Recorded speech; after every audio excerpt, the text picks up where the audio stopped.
absolutely.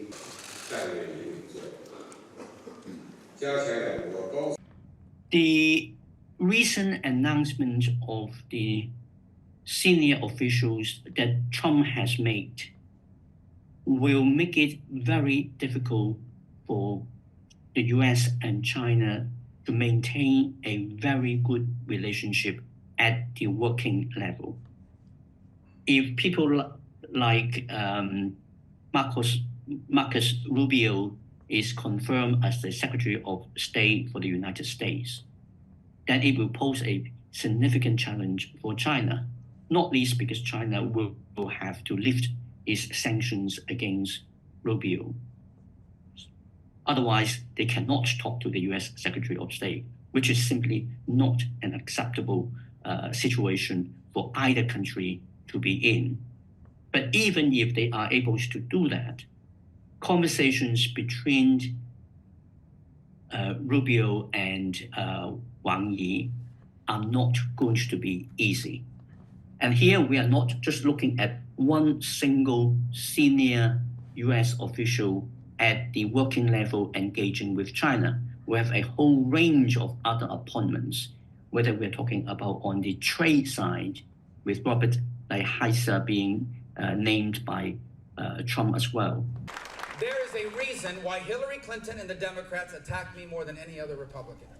But people are tuned in because you know the truth. You know that all of the things that made us special, all of them are in trouble. They're in trouble. She exposed, and then she lied about it. But you know the worst part, the worst thing she did? It will mean that you will have, at that level, a wide spectrum of senior US officials who are, by default, very skeptical about effective and good communication with China.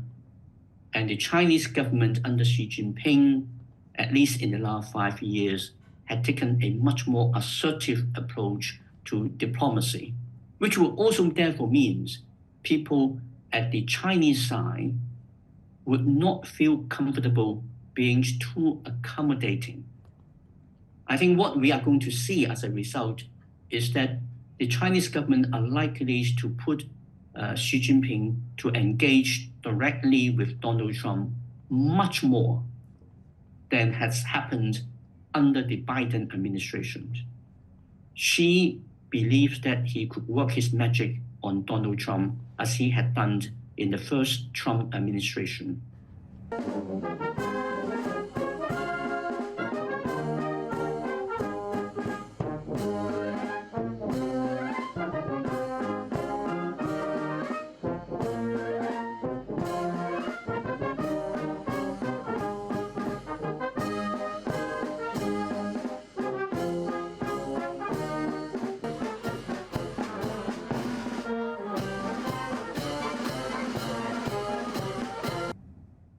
The Chinese government has extremely good working relationship with Elon Musk because of the deal they made over the Shanghai mega factory for Tesla.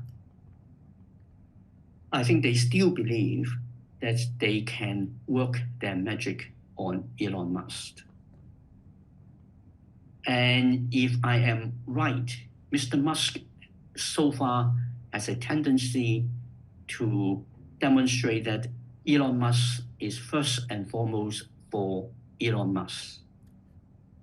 And therefore, there is more scope for the Chinese government to try to attempt to use Elon Musk as a friendly voice in the Trump administration to moderate the Trump administration's policy towards China. But then we have to get back into the reality of a Trump administration, which is that Donald Trump is first and foremost about Donald Trump. And Elon Musk is an invited guest who is meant to do things for Trump.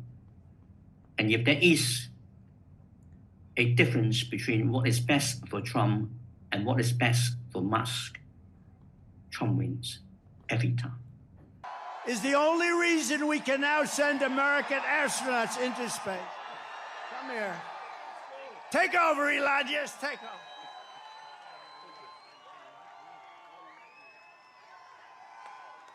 Hi, everyone.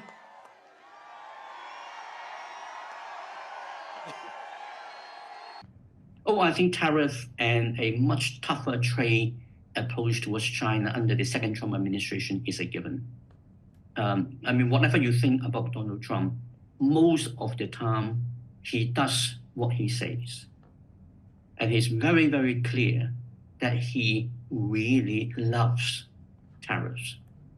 The question, therefore, really is how high the China tariff will be and how broad it will be, and whether the presence of Elon Musk in the Trump administration may result in an exception being made to Tesla vehicles produced in China, but the more general relaxation of Chinese EVs to the United States simply because Elon Musk is so much associated with EVs is, I think, a bit too optimistic. And indeed, from Elon Musk's perspective, there is probably nothing to the advantage of him or to Tesla for a general relaxation on the import restrictions against Chinese EVs generally. There's always a case to be made that Tesla is an American brand. It just happens to have been made with a substantial part in China.